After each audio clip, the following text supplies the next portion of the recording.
We're ready to go. We're ready to go. Okay, welcome everybody. Welcome to the online service for Westside Unitarian Universalist Church. My name's Chris Edkins and I'll be the worship associate today. And we also have Reverend Carol Badeau and other members of the church who are going to be contributing to the service. So I guess we don't have announcements. We don't put that into the live part. So the one thing I will say is that we're going to be recognizing joys and concerns today. And the way we're going to do that, if you would, is to put those into the group chat for everybody. And then when we get to that part of the service, Reverend Carol is going to read those out, and I'll light some candles here. I've got my lovely candle tree back here. I'm going to put my candles on. So for winter solstice a couple years ago. And when I did it then, I never could have imagined I'd be using it for online worship.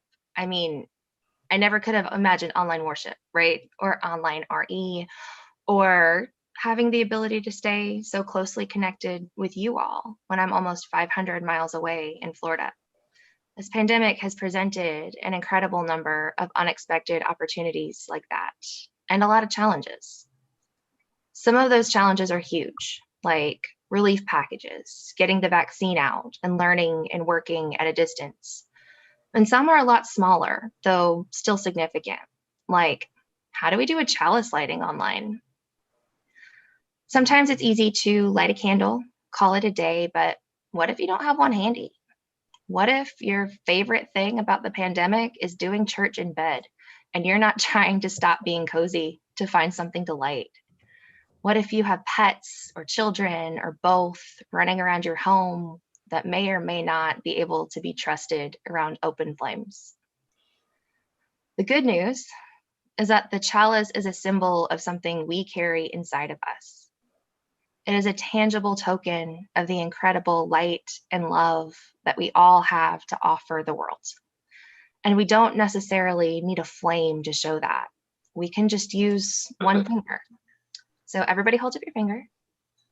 This is your light, which you carry inside of you. This is your inherent worth and dignity, the part of you that cannot be touched by long, cold winters, by pandemics, or by any ailment or predicament that this world has to offer. And it's always with you. Just like we have learned that we don't need a building to be a community, we don't necessarily need a flame to have a chalice. And we are lighting one today, in addition to our little light. So I invite you to leave your little lights up as I read our chalice lighting words, which are from the Sufi mystic Jalaluddin Muhammad Rumi. Rumi uses the word friend here to refer to the divine. Though, of course, if that does not resonate for you, I invite you to interpret that as beloved community or love or even inherent worth and dignity. You are the light of my heart and the comfort of my soul. You are a troublemaker too. You keep asking, have you seen the friend, when you know so well that the friend cannot be seen?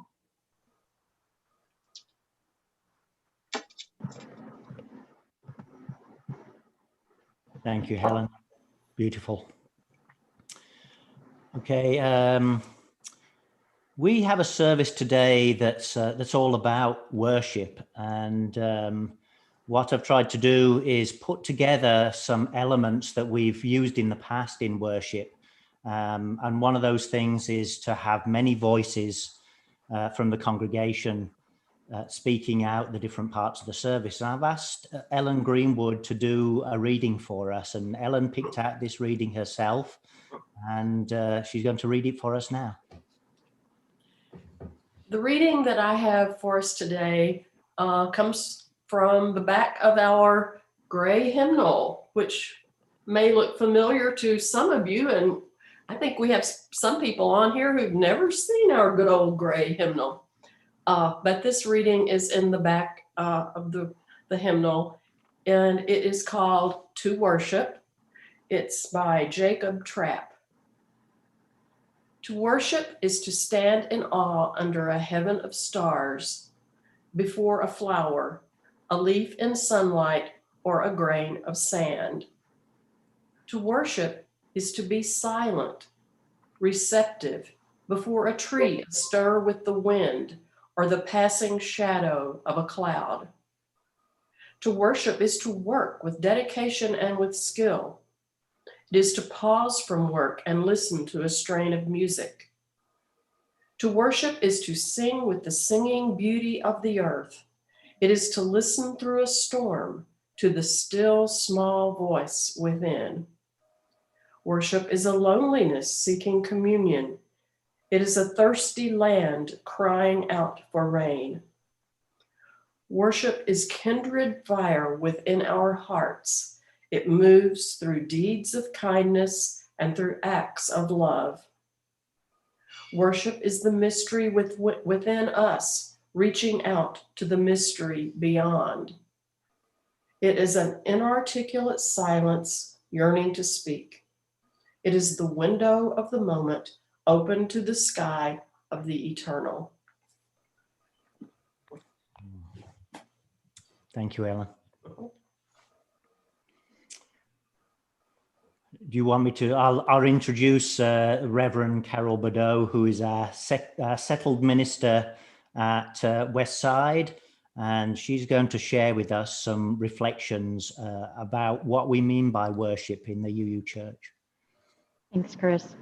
So worship means a lot of different things to different people. And I have a funny story about when I first was relatively new to Unitarian Universalism and had my first experience of how people might react to that word.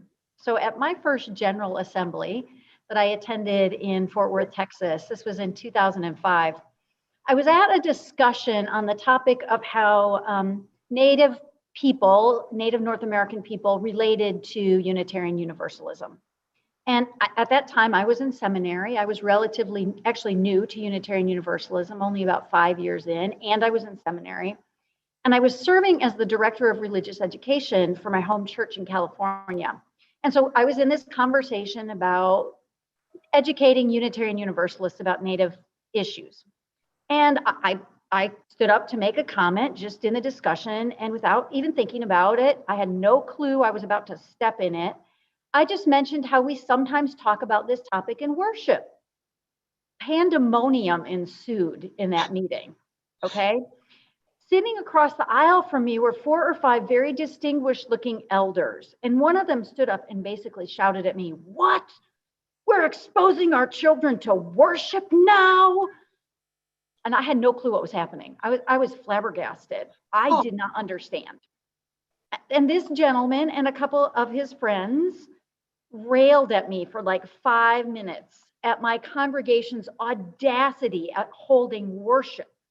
And as I listened to them, I came to understand that they were from the generation that was deeply committed to absolute and total secular humanism in our congregations. They came from the generation of UUs who helped establish that theological framework. And for them, the word worship was a curse word. For many congregations over the last century, the idea of worship, of holding worship in a UU setting, was tantamount to adoring idols, proclaiming a theology of God and sin and heaven and hell. And it was essentially considered anathema to Unitarian Universalism. That word worship, along with words like God and sin and hell, were not allowed in UU circles. So what do we do with that now? What's that mean for us? So this is the intellectual, highly intellectualized portion of our service this morning. I will tell you about the etymology of the word worship. It comes from the Old English word worshipper, which literally means to acknowledge something as worthy, worthshipper. So it actually means that it refers to times or actions that are meant to be in acknowledgement, often communal acknowledgement, of what we believe to be worthy or worthwhile. James Luther Adams, who's considered to be one of the most important theologians of our movement from the 20th century, he served as a professor at Harvard Divinity School, Andover Newton Divinity School, and Meadville Lombard Divinity School. He said that an unexamined faith is not worthy of having, for it can only be true by accident. So here he explicitly proclaims that we find worth in questioning rather than in blind faith. During his life, he was a member first of the Plymouth Brethren, which was an evangelical fundamental sect. Then and at that time in his life, he felt the day of judgment was imminent. And then he switched to being a scientific humanist and later to being a liberal Christian. So clearly he believed and thought questioning and change and growth were worthy. He was also a big advocate for social justice, which he saw as a moral obligation and a necessary partner to our theology. So for example, he was friends with anti-Nazi thinkers like Karl Barth and Albert Schweitzer. Now, James Luther Adams was about the same age as the gentlemen who were horrified by me using that word worship at General Assembly. And clearly they didn't have the same idea about what that term means. So, to me, though many traditions use the word worship to refer to worshiping a particular form of deity or a particular set of religious parameters, I see it more as taking time together to remind ourselves what we think is worthy of our time, our energy, our resources, and our commitments. We can do this in many, many ways, as we do in our sanctuary and in our virtual sanctuary, but it's always an attempt to come together and to just share our common values.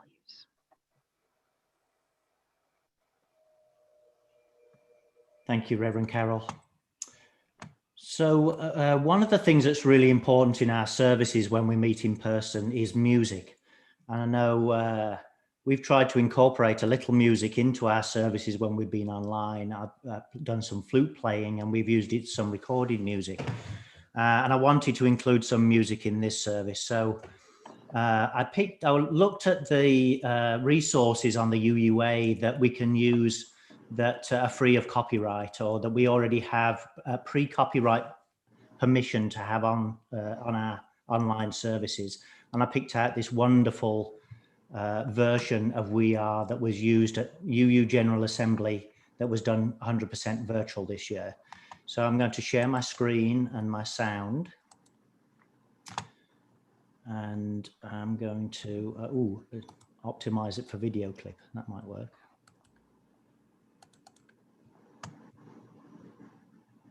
And let me know if you see my screen. Yes. Good. Let's hope you can hear the sound too.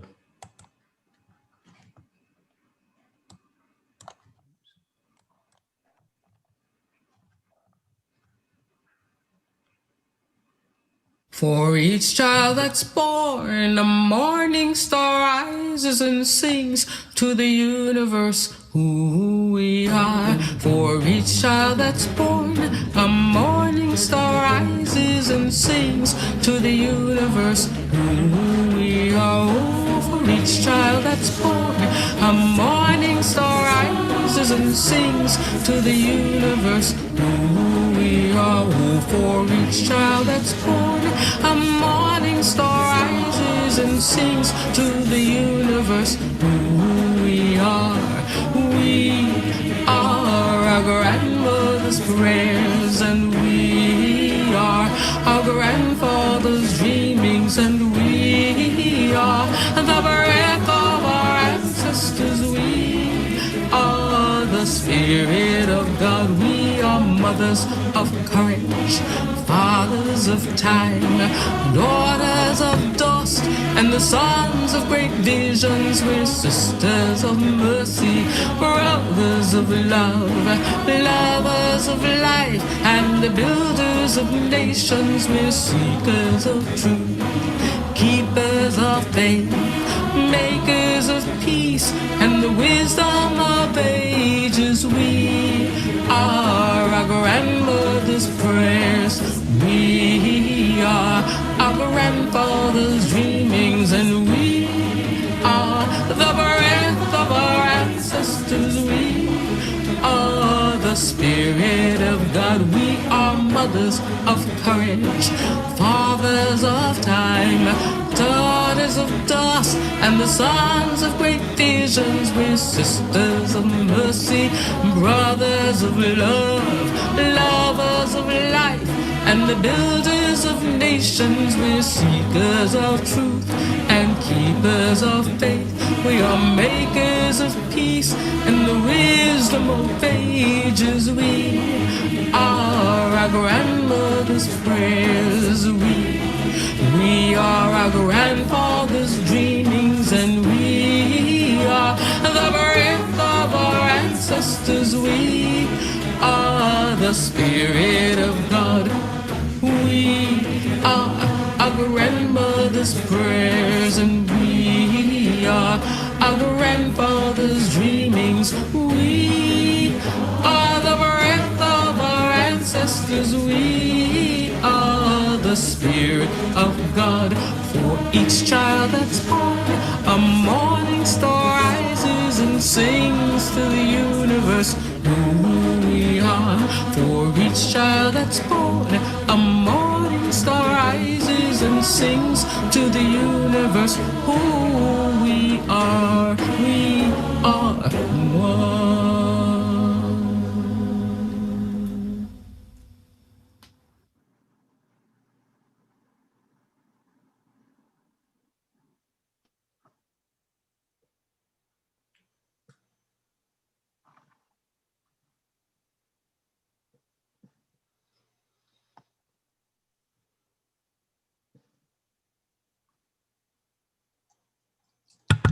I'll get myself back on mute. And did that work out okay? It's beautiful. Yeah. Good.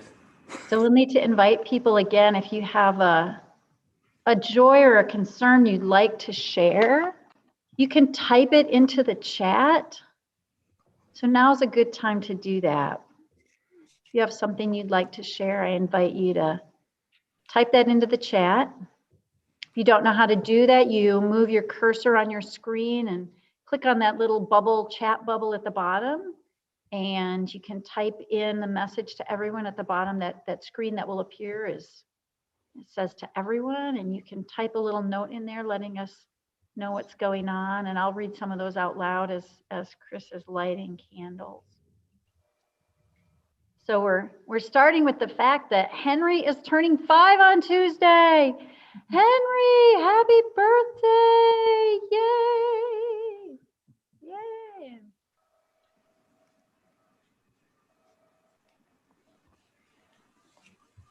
And Ellen is saying that she'd like to light a candle for her hiking friend Jan, who lost both her parents in the past couple of weeks to COVID-19. Oh, So sorry. oh, So sorry. nice. Both. And Jerry Thornton, Jerry and Alice's grandson Fox is turning 6 tomorrow. So happy birthday to Fox. Elizabeth has paper whites blooming on the kitchen table. What a lovely image of possibility in the midst of a dark time. Beautiful.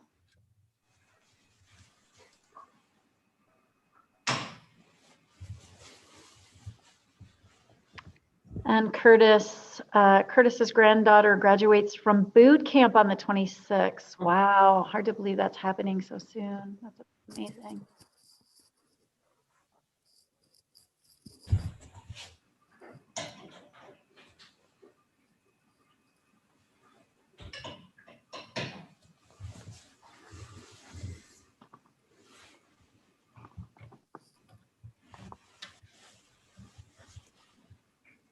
Anyone else have anything else they'd like to share for our joys and concerns?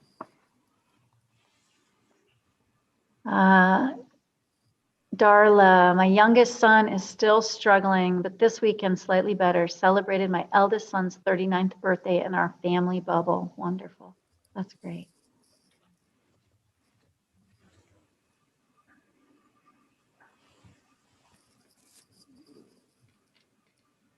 And Curtis, yes, a candle for the snow. A candle for the snow. Absolutely. Wonderful. Colleen's been accepted to school to become a special ed teacher. Congratulations, Colleen. That's wonderful. Thank you. That's great. That's wonderful. Lori, Lori's cousin's husband started dialysis this week, so our thoughts and good wishes are there as well.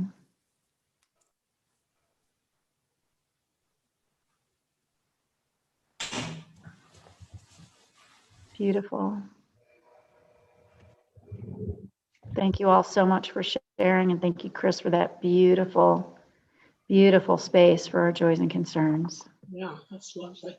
I light one final candle for all the joys and concerns that remain on our hearts and for the people who can't be with us today on our service. Beautiful, thank you. Now, Mary Levering has a meditation for us.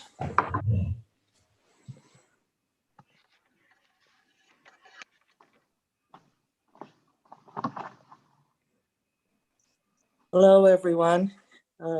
This is a loving kindness meditation in which we extend loving kindness to ourselves and to people who are in our lives.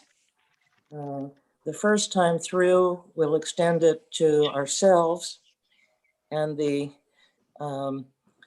second time, extend it to a person in your life whom you have goodwill for and don't either hate or passionately love. The third time through, extend it to a person that you like or love. And the fourth time through, extend it to a person who caused you trouble or pain. So we'll go through the same thing 4 times. I'm going to say it aloud, and please repeat it after me. May I be well. May I be well. May I be happy. May I be happy. May I be free from suffering and the causes of suffering. May I be free from suffering And the causes of suffering. Good, okay. Neutral person in your life. May X be well. May X be well. May you be well. May you be well. May you be happy. May you be May happy. you be happy. May you be free from suffering and the causes of suffering. May you be May free you be free from suffering and the causes of suffering. May now a person who you have good feelings about. May you be well. May you be May well. you be well. May you be happy. May you be happy. May you be free from suffering and the causes of suffering. May you be May you be free from from suffering. and the causes of suffering. Finally, a person who caused you pain. May you be well. May you be May you be well. well. May you be happy. May you be happy. May you be free from suffering and the causes of suffering. May you be May you free be free from from suffering and the causes of suffering. And may we all be at peace. And may we all be We all be at peace.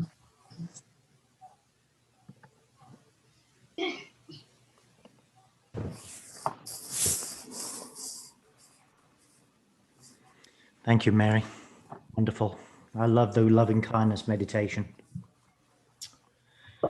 Okay, I'm going to share my screen again because Laurie has found out some wonderful photographs for me to use in this part of the service. And I'm going to talk a little bit about the things that we've done in the past and show some images of those things that we've done. Oops.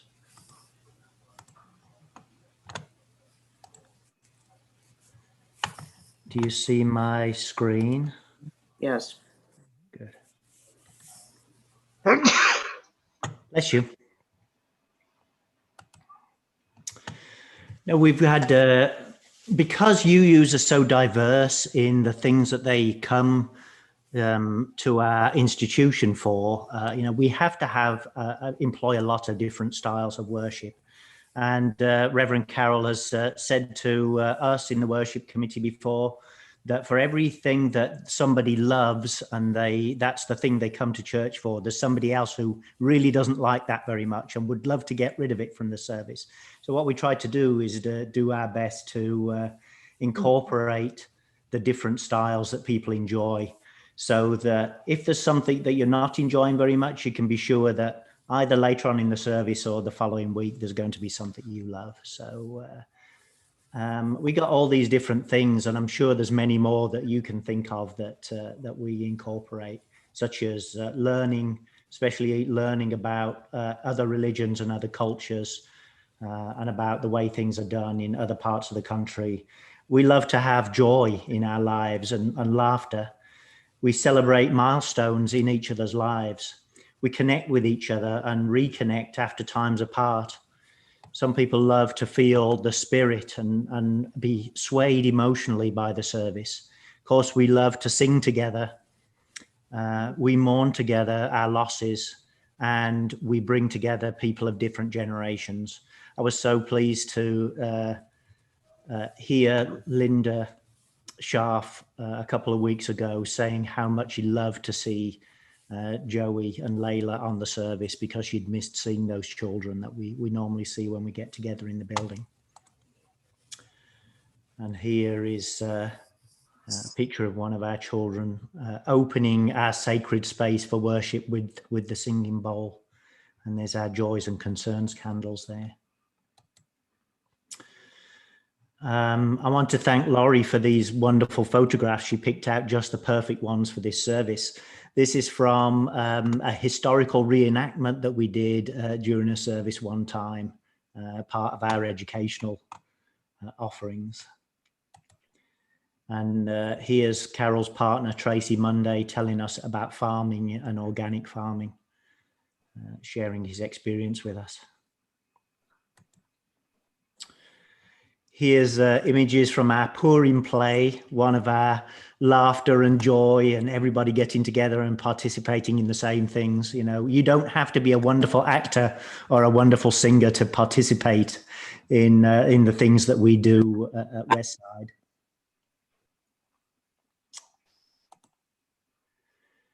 It's our water communion, where we gather together at the end of the summer and share the experiences that we've had while we've been away. Look at all those wonderful faces there amongst the crowd, including Bill Calhoun, who's no longer with us, who passed on this year.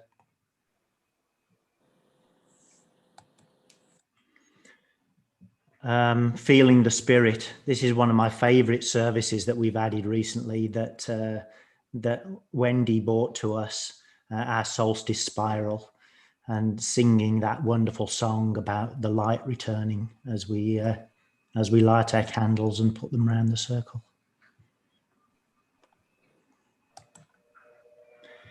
Musical inspiration. They say that singing together is one of the best things you can do for your health.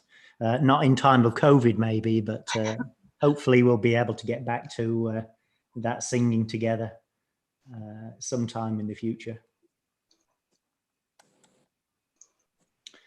We have our animal blessings, honoring the interconnected web of life. Is a picture from one of our animal blessings with the Reverend Maurice Hudgens when he was our interim minister.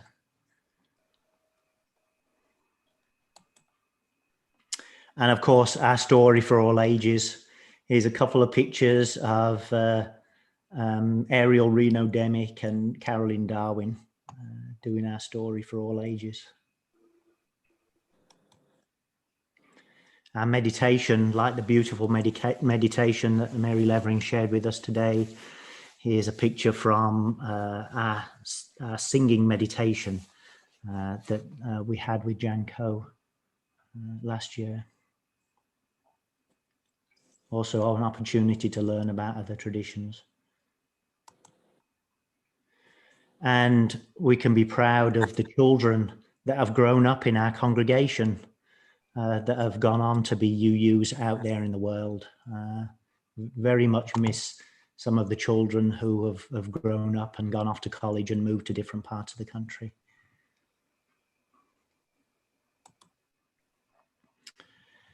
And coming together, this is our flower communion that we hold at Easter in the spring. We all take one of those flowers home with us when we've gone at the end of the day. And of course, one of the things that we are thinking about at this time is adapting. Here's a picture of one of our outdoor services that we did in the fall. Out in the church grounds, and we hope to get back to doing in the spring when we have the chance. But you know, the one constant in our lives is change, and we're going to have to find new ways of being in a new world. So one of the ways that we would like to do that is to take each of those things that we love about Westside and the things that we've done in the past and say to ourselves, what is the essence of that thing? And how can we bring it into our new world? How can we connect to people if we can't be together in person? How can we have ritual when we're not together in the same room?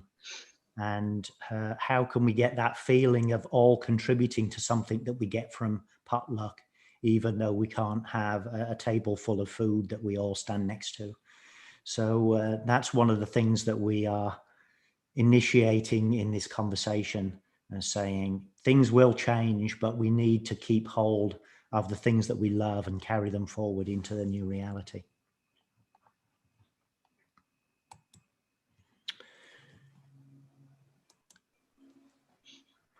And yeah, that's the end of my presentation. And I've asked Laurie Allian to do our closing reading for us.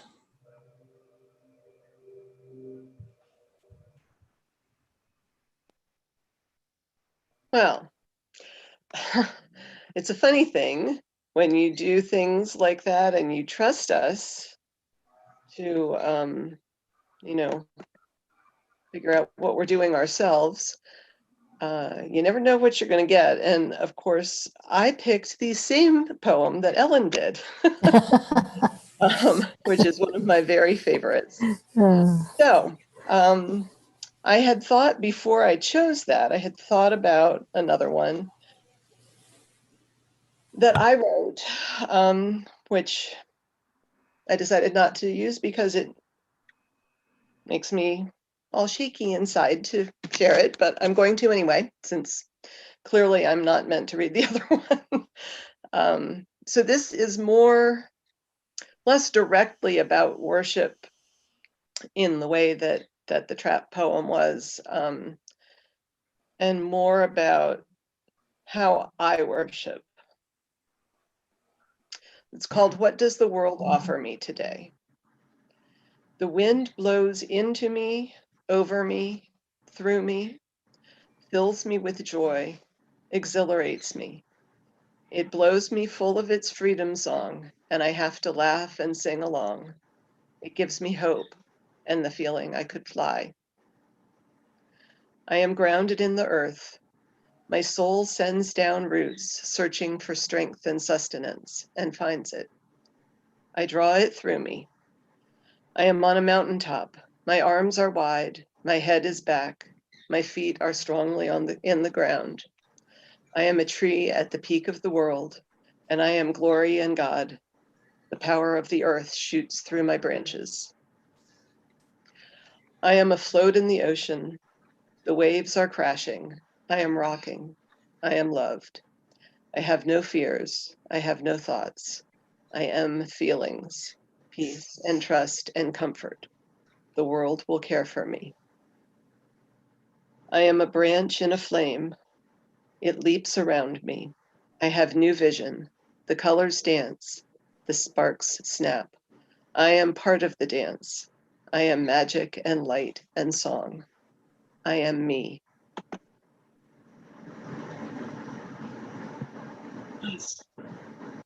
Thank you, Laurie. Lovely.